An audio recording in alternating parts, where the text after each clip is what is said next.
Welcome to GEO 1010 Interconnected World and this introductory lecture on why does geography matter. My name is Nick McGoran. I am a lecturer here in political geography, and if you're in your first year of studying geography, I'm in my 29th year. I love being a geographer and teaching here at Newcastle, but the most important thing at university for you is not your exams. It's not even a career in the end. The American writer Percy Walker said you can get all A's and still flunk life. I like that. You can get all A's and still flunk life. Now, the most important thing, the most important reason to study geography is to develop an understanding of the world and an appreciation of what it means to live well and live wisely on planet Earth. And so in this first lecture, I want to try and emphasize this to you and ask a key question: why does geography matter? Why does geography matter? And the lecture's split into two parts. In the first part, we'll be thinking about what is geography, and in the second recording, we'll be thinking about why study geography. But to start, I want to show you the pictures of four famous people and ask you which you think is the odd one out. The first is Michael Jordan. He is one of the most accomplished basketball players of the modern era. The second is Mother Teresa of Calcutta. She is one of the most admired women in modern history. The third is Prince William, one of the most admired princes in Britain today. And the fourth is Theresa May, one of the most recent British Prime Ministers. And if I was going to ask you which is the odd one out and why, I wonder what you'd say. Well, the answer is Mother Teresa, because whilst the other three studied geography at university, she's the only one who taught it. She taught geography at St Mary's School in Calcutta. And I don't know if your degree will lead you to stardom or sainthood, but at least you are in good company as you study geography. Why did they study it, though? Why should anybody study it? Why does it matter? Why is it worth you investing 3 years of your time? And that's what this lecture is about. And in this recording, I'm going to ask the question, what is geography? And in the second, why does geography matter? So firstly, what is geography? And so your friends, when you came to university, your family maybe joked with you and they said, you know, you'll need to take your welly boots with you or your coloured pencils, making jokes about what geography is. But the best definition I know of geography is provided by Yi-Fu Tuan. He is one of the most outstanding geographers of our generation. And in 1991, he said this: geography is the study of the earth as the home of man. Or as we might say in more gender inclusive language today, geography is the study of the earth as the home of humanity. And this emphasizes its interconnectedness. We as a race live together on this earth. And this interconnectedness is, and our understanding of it, is a defining feature of our modern age. In the past, human societies emerged in different places and with limited contact with each other, certainly limited awareness of each other. The map behind me is a sort of early 20th century depiction of the emergence of cradles of civilization. And we wouldn't use this expression now, but it nonetheless captures the truth that these different civilizations emerged without really interconnecting with each other. Eratosthenes, who was an Egyptian scientist in the 2nd and 3rd century BC, calculated the circumference of the Earth to an error of less than 1% of how we calculate it today. The ancients knew the world was round, but they didn't know most of the human societies across the globe. In 1968, the Apollo 8 expedition took a never-before-seen view of the Earth from the moon. As a gesture of goodwill and peace, President Johnson sent a copy of this so-called Earthrise photograph to every leader of a country on Earth, including Ho Chi Minh, the leader of the North Vietnamese, with whom the United States was at war.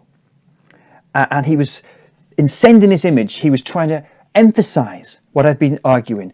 The Earth is a common home. It's the only place we've got to live. How can we live in it together? And this module, it places an emphasis on understanding how the world has emerged as an interconnected world, politically, economically, and culturally. And I want to think now, we look at four, what can we call them, geographical snapshots, if you like, of how the modern interconnected world system was developed and how geographers have reflected on them. And the first is the idea of civilization. UK and Russian geographers in colonial Central Asia. And the picture behind is a picture of me conducting fieldwork for my PhD out near the Kyrgyz-Chinese border. As a boy, I always dreamed of going to Central Asia, which is where I conduct a lot of my research. And this picture is of a so-called caravanserai, a caravan trading post on the so-called Great Silk Roads between Europe and Asia. And so in the pre-modern period, there was trade between the Roman Empire and the European states and between Asian ones, trading spices and manufactured goods and ideas and all sorts of other things. But these different parts of the world were brought together in the 19th century through imperialism. The Russian Empire and the British Empire were competing to conquer Central Asia, and geographers went and explored Central Asia as spies to help their empires expand. So this was an interconnectedness brought about through uneven power relations and through the violence of imperialism. The second snapshot of how geographers have reflected on the interconnected world is of great power competition in the early 20th century. The picture behind you is a picture of Halford Mackinder. He was a famous British geographer, perhaps the most famous geographer that Britain has produced. And he argued in the 1910s and 1920s that we needed an interconnected world, but built around the British Empire. He argued that Britain needed to create a single economic zone, no trading barriers or tariffs across the whole of the British Empire in order to compete with other world empires. And of course, this was a very dangerous time. It led to the First World War and the Second World War. It was interconnectedness, but in hostility and competition with other states and other powers. And Mackinder himself was a member of Parliament. And at this time in the early 20th century, you had geographers helping design the peace treaty after the First World War. They were prime ministers, they were advisors to Britain, even to Nazi Germany, where a significant political geographer was an advisor to Hitler. And so geographers had this vision for interconnected worlds, but these were dark and dangerous and violent visions. The third snapshot I want to give you is a snapshot of 1990s globalization. In the 2000s, Friedman wrote a book called The World is Flat. And he basically said globalization has made a single united world. When I was a student, People were writing books with titles like The Extinction of the Nation States and The End of History. And the argument was that human society through globalization has become a single global village. Ideological differences have all vanished with the end of the conflict between the Soviet Union and the Americans, the so-called Cold War. And we are seeing the emergence in the 21st century of a single, united, peaceful humanity. And yet, of course, we've seen in some ways the opposite. We've seen tighter border controls. The world is more bordered and more fenced now than at any time in human history. So that was the third snapshot of an interconnected world, globalization. And the last snapshot I want to give you is of anthropogenic climate change. In 1996, John Leslie wrote a book called The End of the World. And he reckons it is statistically probable that we are the last generation of humans who will ever live on planet Earth. And he lists 31 potential threats to our extinction. And a significant one is anthropogenic climate change, where you know the so-called greenhouse effect, where CO2 is absorbed, CO2 absorbs and remits infrared radiation reflected from the Earth's surface that would otherwise leave the atmosphere, warming the Earth, changing our weather patterns and melting the ice caps. Now, there's much debate around this. How fast is it occurring? Can we do anything to prevent it? Or must we adapt? And what will the differential effects be on the global south? My kids this last year took part in Greta Thunberg's led climate strike. Can we save the world? And this is another geographical take on our interconnected world. And by looking at these different examples, we can get a sense of what geography is about. Firstly, geography is about the study of the Earth as the home of humanity, and our home matters. Secondly, that home is an interconnected home. The decisions and the actions that one society makes in one part of the world affect humans across the globe. So second, it's an interconnected world. And thirdly, our home is constantly being remade, and often dangerously so. And that's part of the reason why geography matters. And let's take up this last point, that the Earth is our home is constantly being remade and dangerously so, and look at some examples of geography from the news. And if you want to do well in human geography at Newcastle, make sure you study and watch the news every single day from a good news source. So let's take a look at some snapshots of geography in the news. The first is of ISIS, Islamic State, and the recent attempts by Western powers to bring to justice citizens of theirs who went and joined the Islamic State group in Syria and Iraq from in the mid part of this last decade. And the whole point of Islamic State was that they wanted to create a new and different type of home on Earth. And they had a territory in 2013 and 14 that was larger than that of Britain. What sort of home was it? They saw it as a dream caliphate, the ideal state of justice and peace. But it was seen outside generally as a dystopian, the most violent and horrendous place one could imagine.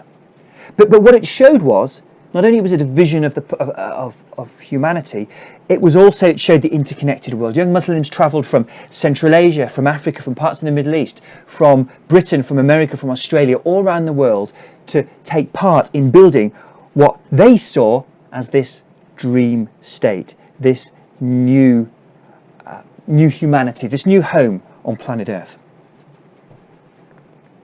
The second image I want to give is an image of the city of Melilla. Now, Melilla is on the Spanish is a Spanish territorial coastal territory on North Africa. It's one of the last remnants of European imperialism in Africa. It's part of Spain, but on North Africa borders Morocco.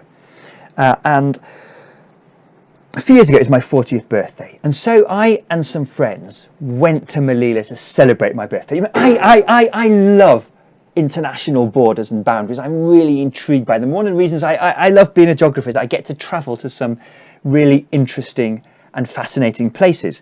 And so for my 40th birthday, a group of us flew to Malaga, and we took a ferry over from Malaga in Spain to Melilla. And it was wonderful, and we sat on the top deck of the ferry, and there was a swimming pool, and we had drinks there. And we reached Melilla, we explored around, and on the night of my birthday, we sat by the harbour, eating paella and drinking rioja and toasting me really, and it was wonderful. But that night, 120 migrants from West Africa attempted to scale the multi-levelled fences to be able to enter Melilla. They were all detained, some of them were arrested, and the rest were sent back. And these were people who had crossed the Sahara Desert. Many of them who'd have done that journey won't have made it. They'd have died in the deserts. And so what this shows is an interconnected world, but one that is unequally interconnected. Because of my passport, I could fly to Malaga and go over to Melilla and go into Morocco and come back and have a wonderful time. Because of their passports, because of an accident of birth, of citizenship, they couldn't get there, but they were trying to get into the EU. And in recent years and in recent days, we've seen in the news this great debate about how Europe is going to address the issues of large-scale migration from the Middle East. People fleeing, for the most part, poverty and war and seeking a better life. The world is more interconnected for some people than for others. Third image is one of Brexit. And this, of course, is a vision of Britain's place in the world. On the one side, people were arguing our central connections are with the European continent, the European Union. And then the others were arguing, no, we want to make trade deals with, freer trade deals with the United States and with Asian countries. It's a vision of how Britain is connected and who it's connected to. And during the course of this next academic year, the transition agreement with the European Union will come to an end. And as geographers pay careful attention to the effects that will have on particularly a part of the world like the Northeast, which is so dependent on export to the European continent. And the fourth image is of Donald Trump wanting to build a wall across the US-Mexican boundary. This dominated his election campaign in 2016, and we're going to see more and more appeals to this sort of nationalism in the current presidential election campaign in the United States. Again, it's a question about interconnectedness or not. Should we have walls and borders between us, or should people be able to move more freely? And so all of these recent items from the news are about geography are about the world as an interconnected whole, or challenges to that. And I wonder if you can think of any geographical items in the news recently. But what I would encourage you to do mostly is to keep watching the news. Good news quality. BBC, Today programme in the morning, for example, good newspaper. Watch it or read it every day. So to conclude, what is geography?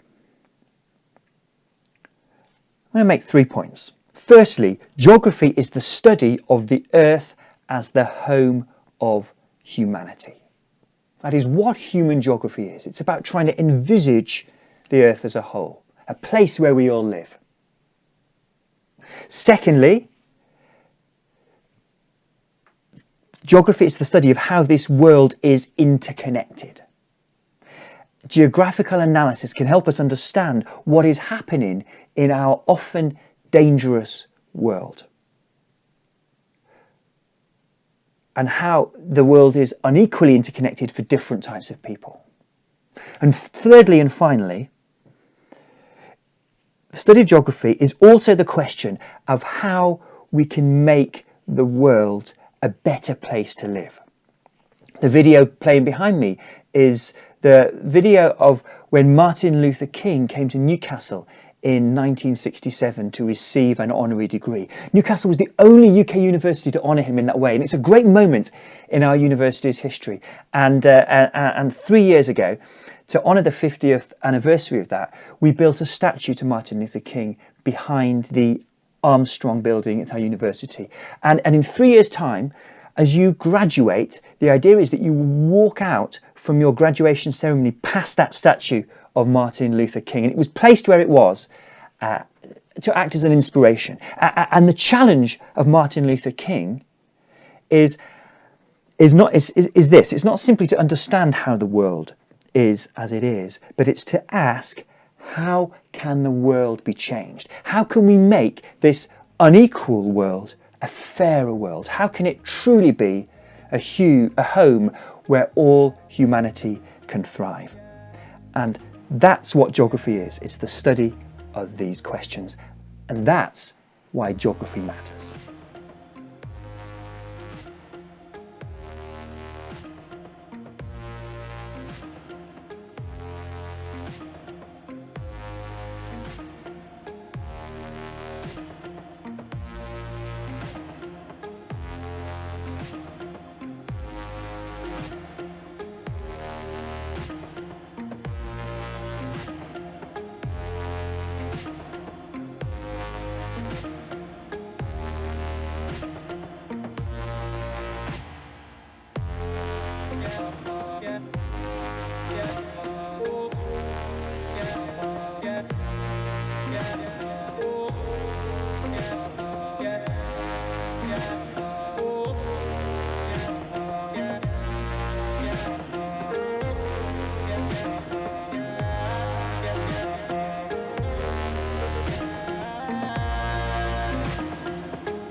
Yeah.